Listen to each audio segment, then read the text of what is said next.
All right. The Fed said they're cutting rates sometime in September. Well, what does that mean for the Tampa Bay real estate market or the real estate market on a national scale? Well, we have the numbers for August, so let's jump right into it.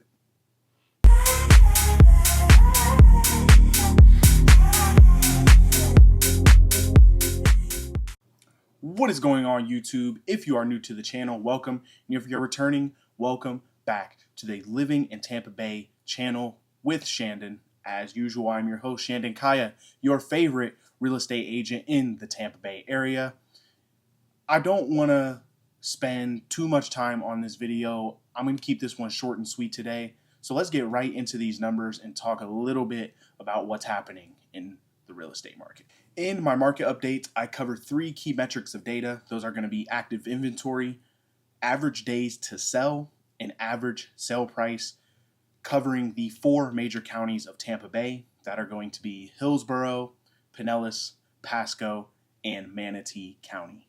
Now, one more thing before we get into the numbers, I want to preface this by saying I am a licensed agent in the state of Florida. So if you have real estate goals, questions, or dreams of moving to Florida, especially the Tampa Bay area, I would be honored to earn your real estate business and help you make your transition here as smooth as possible. So I'm going to drop my contact information on screen so you can get in touch, and please do not hesitate to reach out. I'm also going to drop a relocation guide in the description of this video, and it's absolutely free for you to download. So make sure you check that out and give me a shout. All right, so first up on our list, as usual, is Hillsborough County with an active inventory of 6,989 properties, a decrease from what we saw last month, taking an average of 61 days to sell, an increase from July, and an average sale price of $504,516. And though just an increase of a few $1,000s, still upward from what we saw a month ago. Second on the list is Pinellas County with an active inventory of 8,006 properties, a decrease from what we saw in July, taking an average of 69 days to sell, an increase from last month, and an average sale price of $544,022, an increase from what we saw a month ago. In Pasco County, we have an active inventory of 4,705 properties, a decrease from what we saw last month, taking an average of 68 days to sell, another increase from a month ago, and an average sale price of $372,175, a decrease from what we saw in July. And lastly, we have Manatee County with an active inventory of 4,527 properties, a significant decrease from last month, taking an average of 87 days to sell. Blowing me away right now. An increase from what we saw in July, and an average sale price of $569,980. And even though they're taking longer, another increase from what we saw in last month's numbers. Now, the only particular pattern here is between Hillsborough and Pinellas County. You have lessening inventory, however, property values are increasing slightly. Pinellas County, a little bit more significant than Hillsborough. We're talking upwards of 40 grand difference in property values, but that's what happens. You take more properties off the market, there's a little more demand, a little less to choose from. Property values do tend to go up. They almost flow inversely. However, it is not surprising that properties are taking a little bit longer to get from list to close because there's still so much inventory that we're not used to. Properties are sitting on the market longer. The lesser properties that aren't necessarily fixed up or market ready are going to sit. The nicer stuff that is fully renovated, turnkey, is going to sell quicker. Now, one thing that I do believe is helping Pinellas County maintain a rising property value is the luxury market. So you have neighborhoods like historic Old Northeast, historic Kenwood, and historic Uptown, where the property values are $500,000 to $3 million. So when properties that are 1.2, 1.3, 1.4, 1.5 million are selling within the month, it's going to push those property values up, even though there's still a lot of distressed properties closing in Pinellas County that were still affected from last year's storms. Now, the big thing I want to bring up, and if you follow me on my other platforms, I posted some short form content about this. The feds did announce that they anticipate a rate cut sometime in September, and though the federal rate cut is not directly associated to mortgage interest rates, it can almost still be affected on a national scale of what interest rates will do for the real estate market. And if interest rates do go down, it's going to pull a lot of buyers off the sideline.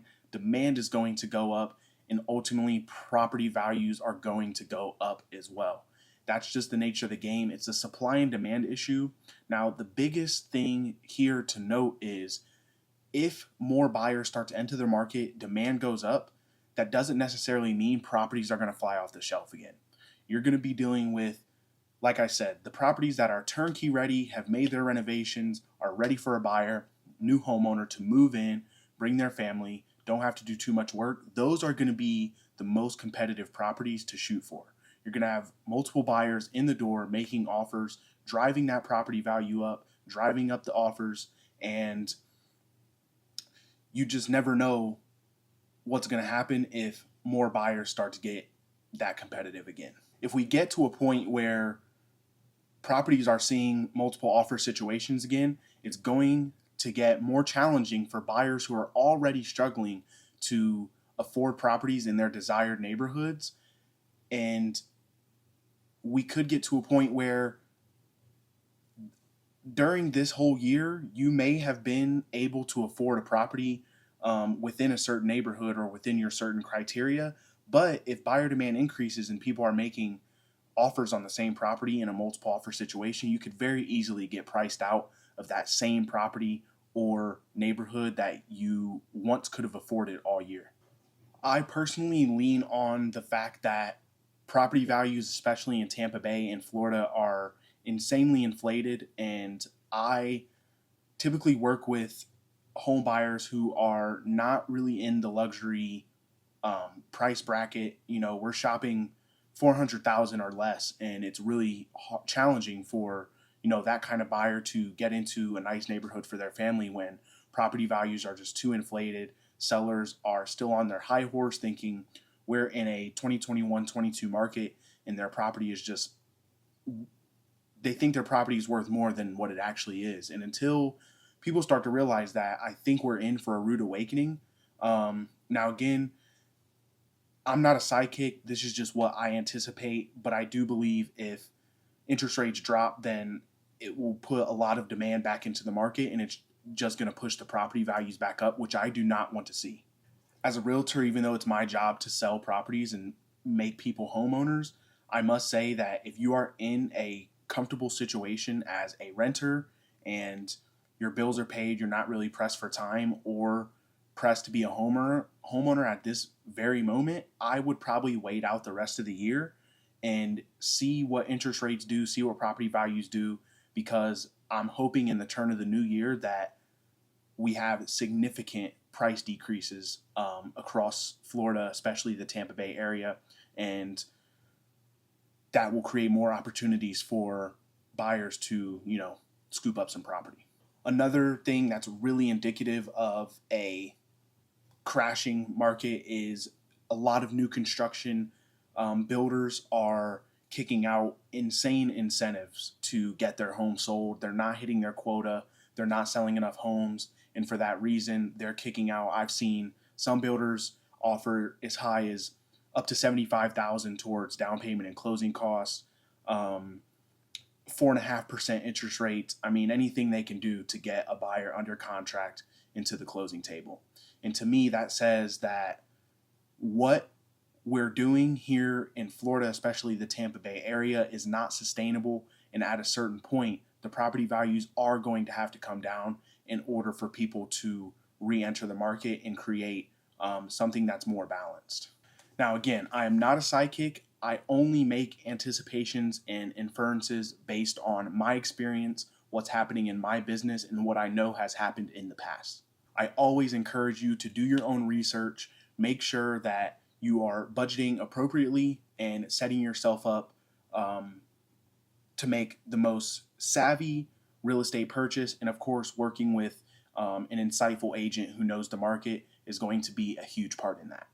Now, like I said earlier in the video, I do not want to make this super long and dragged out. I like to keep these short and sweet because I know they can be really boring, but this information can be really insightful in helping you make a good decision when purchasing a home.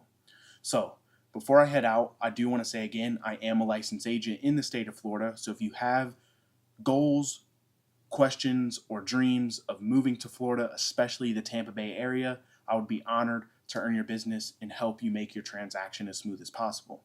So I'm going to drop my contact information on screen one more time so you can get in touch. And remember that Tampa relocation guide is in the description, so please grab that. It is completely free. And if you have any questions after going through it, again, reach out to me.